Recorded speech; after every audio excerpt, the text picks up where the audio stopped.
నమస్తే, welcome to I news. Interesting reality show Bigg Boss ఆసక్తికరమైన మలుపులు తిరుగుతుంది. ఆప్త మిత్రులను కలుసుకున్న వారే బద్ద శత్రువులవుతున్నారు. ఆడదానికి ఆడదే శత్రువు అన్న చందంగా ఇద్దరు అమ్మాయిలను బయటకు పంపడానికి మరో ఇద్దరు అమ్మాయిలు చేస్తున్న పోరాటంతో బిగ్ బాస్ హౌస్ వేడెక్కింది. నామినేషన్ పర్వం ముగియటంతో అందరి ఆసక్తి ఓటింగ్ పై పడింది.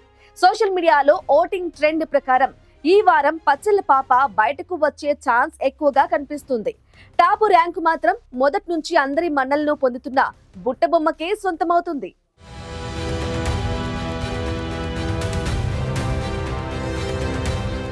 బిగ్ బాస్ తెలుగు సీజన్ 9 ఎవరు ఊహించని విధంగా సాగుతోంది. టాప్ కంటెంటర్ అనుకున్న భరణి ఎలిమినేషన్ తర్వాత Bigg Boss house relations, emotions పూర్తిగా మారిపోయాయి. మొదటి నుంచి ఎంతో క్లోజ్ గా ఉన్న ఇమాన్యుయల్, తనుజ మధ్య పచ్చగడ్డి వేస్తే భగ్గుమంటోంది. పచ్చళ్ల పాప రమ్య మోక్షకు సీరియల్ నటి తనుజ విజిల్ వేసి మరీ గట్టిగా వార్నింగ్ ఇవ్వడంతో హౌస్ లో వెదర్ బాగా హీట్ ఎక్కింది. అయేషా, రీతు చౌదరిల మధ్య ఫైట్ స్ట్రీట్ ఫైట్ ను తలపిస్తోంది. మొత్తం హౌస్ ప్రస్తుతానికి చాలా హాట్ గా మారింది.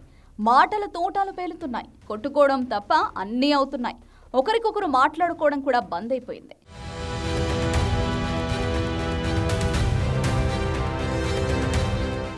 ఈ పరిణామాల నేపథ్యంలో బిగ్ బాస్ 7వ వారం ఎలిమినేషన్ ప్రక్రియ జరుగుతోంది. బిగ్ బాస్ హౌస్ లో ఎవరి ప్రవర్తన ఎలా ఉందో తీర్పు చెప్పే ప్రేక్షకులు ఈసారి మరింత ఉత్సాహంగా ఓటింగ్ లో పాల్గొంటున్నట్లు వార్తలు అందుతున్నాయి. వివిధ వెబ్ ఛానళ్లు, వెబ్సైట్లు నిర్వహిస్తున్న పోలింగ్ లోనే వేలాది ఓట్లు పడుతున్నాయి. స్టార్ మా పోలింగ్ లోనూ పోటాపోటీ ఓటింగ్ జరుగుతున్నట్లు తెలుస్తోంది. పోలింగ్ సరళిని పరిశీలిస్తే ఎవరు ఎలిమినేట్ అవుతారనే విషయం కూడా తేటతెల్లమవుతోంది. మొదటి 2 రోజుల ఓటింగ్ లో మాత్రం కన్నడ కుట్టి తనుజ టాప్ ప్లేస్ లో ఉంది.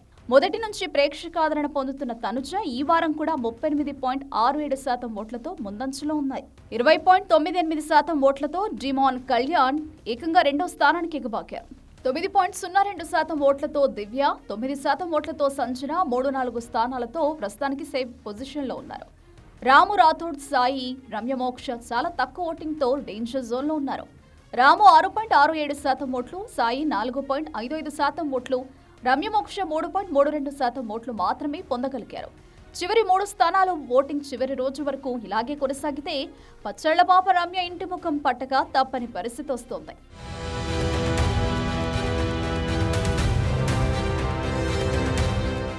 హౌస్ మేట్స్ మధ్య మాటల తోటాలు పేలుతున్నాయి. అందుకు తగ్గట్టుగానే బిగ్ బాస్ 7వ వారం నామినేషన్స్ హోరాహోరీగా సాగాయి. నిజం చెప్పాలంటే ఈ ప్రక్రియ ఒక చిన్నపాటి యుద్ధాన్ని తలపించింది. కంటెస్టెంట్స్ ఒకరిపై ఒకరు పర్సనల్ అటాక్స్ చేసుకున్నారు. రీతు చౌదరి వర్సెస్ అయేషా, తనుజ వర్సెస్ రమ్య మోక్ష గొడవలు మరీ తారాస్థాయికి చేరుకున్నాయి. మొత్తానికి ఫైనల్ గా నామినేషన్స్ ప్రక్రియ ముగిసేసరికి మొత్తం 8 మంది కంటెస్టెంట్స్ లిస్ట్ లో చేరారు. ఇక్కడ రీతు చౌదరి, కళ్యాణ్, తనుజ, రాము, దివ్య, సంజన, రమ్య మోక్ష, శ్రీనివాస్, సాయి 7వ వారం నామినేషన్స్ లో నిలిచిన వారిలో ఉన్నారు. వీరికి ఆన్లైన్ ఓటింగ్ కూడా ప్రారంభమైంది. తమ అభిమాన కంటెస్టెంట్లను కాపాడుకోవడానికి ఫ్యాన్స్ ఓట్ల రూపంలో సపోర్ట్ చేస్తున్నారు. సోషల్ మీడియాలో నడుస్తున్న ట్రెండ్స్ ప్రకారం ప్రస్తుతం ఓటింగ్ లో కళ్యాణ్ టాప్ ప్లేస్ లో కొనసాగుతున్నాడు. ఇక బిగ్ బాస్ బుట్టబొమ్మ తనుజ 2వ స్థానంలో ఉంది. ప్రస్తుతం టాప్ ప్లేస్ కోసం వీరిద్దరి మధ్య హోరాహోరీ ఫైట్ నడుస్తోంది. ఇక సంజన 3వ స్థానంలో ఉండగా రీతు చౌదరి 4వ ప్లేస్ లో కొనసాగుతోంది. 5వ స్థానంలో రమ్య మోక్ష, 6వ ప్లేస్ లో దివ్య నిఖిత ఉండగా 7-8 స్థానాల్లో వరుసగా రాము, రాథోడ్, శ్రీనివాస్ సాయి ఉన్నారు. అంటే ప్రస్తుతం రాము, శ్రీనివాస్ సాయి డేంజర్ జోన్ లో ఉన్నారన్నమాట. అయితే ఓటింగ్ కు దాదాపు ఇంకా 3 రోజుల సమయం ఉంది. కాబట్టి ఓటింగ్ లో ఏమైనా మార్పులు జరగచ్చు. కానీ ఇలాగే ఓటింగ్ ట్రెండ్స్ కొనసాగితే మాత్రం రాము లేదా శ్రీనివాస్ సాయిలో ఎవరైనా ఒకరు ఎలిమినేట్ అవ్వక తప్పదు.